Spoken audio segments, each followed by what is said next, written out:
Ni dakika 45 za mchezo na mtanange wa Ligi ya Mabingwa barani Afrika, ukiwa ni mchezo wa mzunguko wa 6. Ni mchezo wa mwisho katika hatua ya makundi ya Ligi ya Mabingwa barani Afrika, mchezo unaoikutanisha timu ambayo inatokea nchini Tanzania, ni klabu ya Young African dhidi ya timu ya JS Kabylie. Yes, JS Kabylie ni moja timu kubwa zaidi kutokea katika taifa la Algeria. Sasa leo ni kati ya timu ambayo inatokea Tanzania dhidi ya timu ya kutokea Algeria katika mchezo wa mwisho wa Ligi ya Mabingwa barani Afrika. Mchezo ambao umeanza majira ya saa 1 kamili usiku katika uwanja wa New Aman Complex huko Zanzibar. Mchezo huko live katika channel mbalimbali ikiwepo Azam Sports HD2, DStv Now, Super Sport pamoja na OTT3.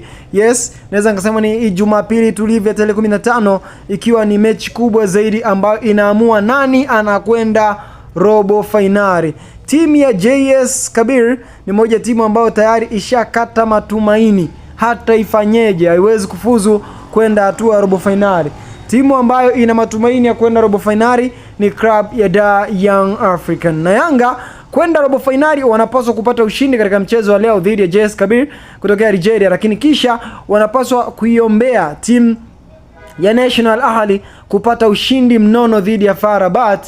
Hapo Yanga ndiko atafuzu. Yanga anahitaji ushindi wa kuanzia mabao 2 kwenda 3, huku akimuombea FAR Rabat, naye angalau akipata kichapo cha mabao 2 inaweza ikamnufaisha yeye moja kwa moja kwenda robo finali katika michuano hii ya Ligi ya Mabingwa barani Afrika. Nikukumbushe kwamba hizi ni timu ambazo zinakutanishwa na kundi B. Zote hizi ni timu zinazopatikana kundi B. Moja kwa moja tukitazama kwa msimamo, timu inayoongoza ni National Ahli. Katika michezo 5 walifanikiwa kuvuna pointi 9. Naweza kusema pointi 9 tukiachana na mtindo wa live score kwa sasa. Lakini pia timu ya FAR Rabat walikuwa na pointi 8 katika michezo 5, Young African pointi 5, JS Kabylie wao wakiwa na pointi 3 kwa michezo 5. Kwa mfumo wa live score hadi sasa, ukitazama kwa timu zote hamna timu ambayo ilikuwa imeshafanikiwa kupata matokeo mazuri. Ukitazama Al Ahly point 10, FAR Rabat point 9, Young African 6, huku 4 upande wa JS Kabylie. Lakini baada ya dakika 45 za kwanza kisha 45 za pili matokeo yatabadilika. Hapa kinachosubiriwa ni matokeo gani Yanga atayapata, kisha National Ahli ni yapi atakayoyapata.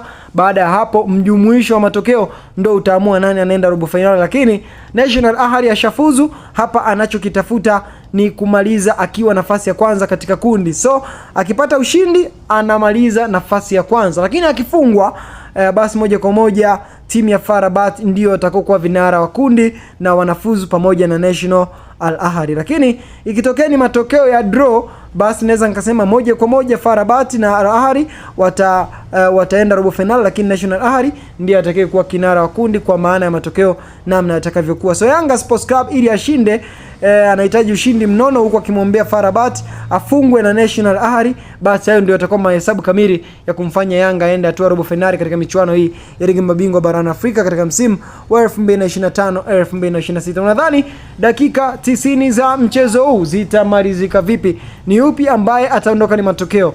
Ni Young African au timu ya JS Kabylie? Je, upande wa National Ahli lakini pia na FAR Rabat nani atapata ushindi? Yote kwa yote unaweza kushare katika upande wa comment section.